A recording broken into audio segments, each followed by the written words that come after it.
So in this Google Docs tutorial, I will be showing you guys how to edit page margins here on Google Docs. So for example, if you wanted to change the margin, the simplest way is to grab this blue bar right here. You can go ahead and edit the margins, either making them more or making them less. You can also do the same on this side as well. So if I were to go ahead and copy and paste this a few times, you can sort of change where it stops and where it starts and just play around with it this way. Now, if you want to make them more customized, you can do that as well.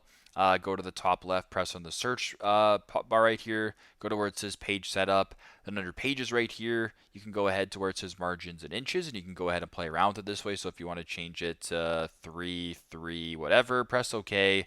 It'll change your margins that way.